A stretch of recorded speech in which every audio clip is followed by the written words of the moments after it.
রাজধানীর ওসমানী স্মৃতি মিলনায়তনে জেলা প্রশাসক সম্মেলনের তৃতীয় দিনেও ৮ বিভাগের কমিশনার ও ৬৪ জেলার জেলা প্রশাসকদের সঙ্গে বিভিন্ন মন্ত্রণালয় ও বিভাগের মতবিনিময় চলে।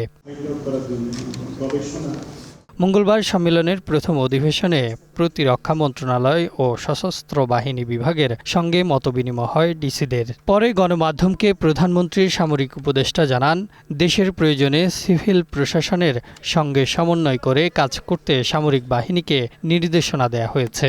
আর্ম ফোর্সেস ডিভিশন, যেটা সশস্ত্র বাহিনী বিভাগ, সেই সম্পর্কে আমাদের জেলা প্রশাসকদেরকে অবহিত করা হয়েছে এবং সাথে সাথে আমাদের সরকার যে দায়বদ্ধতার অবস্থান থেকে সশস্ত্র বাহিনীকে জনগণমুখী বাহিনীতে পরিণত করার জন্য জেলা প্রশাসকদের যে অবস্থান থাকার কথা, সেই দিক নির্দেশনা আমি তাদেরকে দিয়েছি।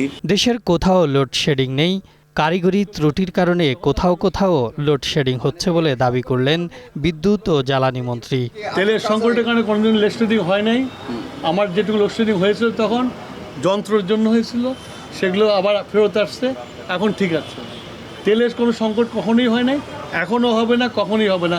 দ্বিতীয় অধিবেশন শেষে মুক্তিযুদ্ধ বিষয়ক প্রতিমন্ত্রী জানায়, ফ্যাসিস্ট আমলে মুক্তিযোদ্ধাদের তালিকা হওয়ায় অনিয়মের তদন্ত করা হচ্ছে। মুক্তিযোদ্ধাদের সঠিক তালিকা প্রণয়ন এবং জুলাই শহীদ পরিবার ও জুলাই যোদ্ধাদের কল্যাণ ও পুনর্বাসনের গৃহীত পরিকল্পনা প্রণয়ন, প্রকল্প গ্রহণ ও কর্মসূচি বাস্তবায়নে আপনাদের আন্তরিক ও সক্রিয় সহযোগিতা কামনা করছি। এছাড়া মাঠ পর্যায়ে সাইবার নিরাপত্তা নিশ্চিত করা ও গুজব প্রতিরোধে জেলা প্রশাসকদের প্রয়োজনীয় নির্দেশনা দিয়েছে ডাক, টেলিযোগাযোগ ও তথ্য প্রযুক্তি মন্ত্রণালয়। আমরা এই সরকারের যে নির্বাচনী ইস্তেহার ছিল, ওটাকে সামনে রেখে আমরা কাজ করে যাচ্ছি ইনশাল্লাহ। Ahsan Habib, green news, Dhaka.